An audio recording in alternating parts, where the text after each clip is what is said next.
अपेक्षा एक बहुत ही प्यारी लड़की थी। उसके माता पिता बहुत गरीब थे, फिर भी वे दयालु थे।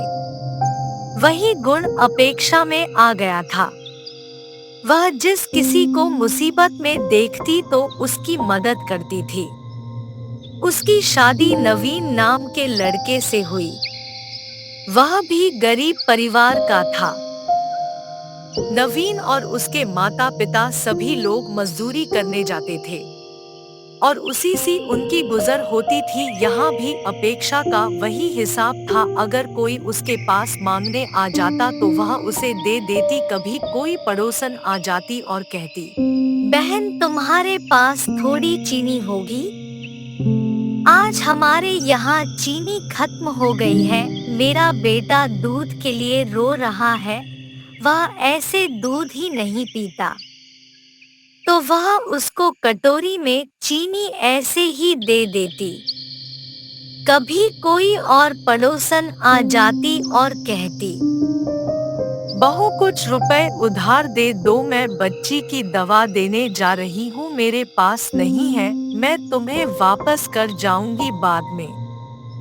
तो अपेक्षा दे देती।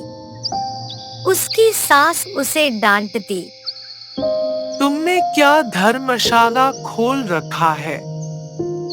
हम लोग कौन से अमीर है, कोई न कोई तुमने मांगने चला आता है और तुम उसे दे देती हो। फिर ऐसा होने लगा कि अपेक्षा सबके सामने किसी को कुछ नहीं देती, लेकिन फिर चुपके से दे देती थी।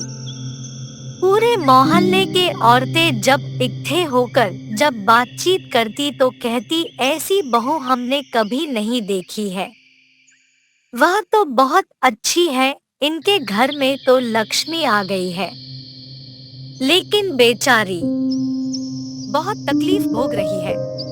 अपेक्षा के इस भावना से उसकी सास और नवीन उससे बहुत नाराज हो जाते थे।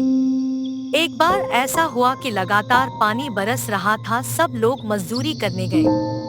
वे बाजार में खड़े थे और कोई काम नहीं मिल रहा था।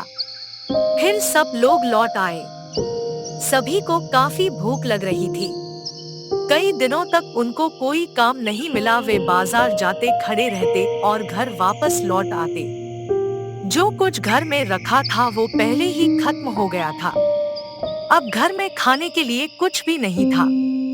वे सब बहुत भूखे बैठे थे और कह रहे थे कि हे भगवान, आज क्या खाएंगे? इतनी जोर से भूख लगी है। आज घर में कुछ भी नहीं है। आज मजदूरी नहीं मिली तो आज खाना भी नहीं मिलेगा। यहाँ तो रोज कुआं खोदो रोज पानी पियो वाली हालत है। तभी उसकी पड़ोसन पुष्पा आ गई कुछ मांगने।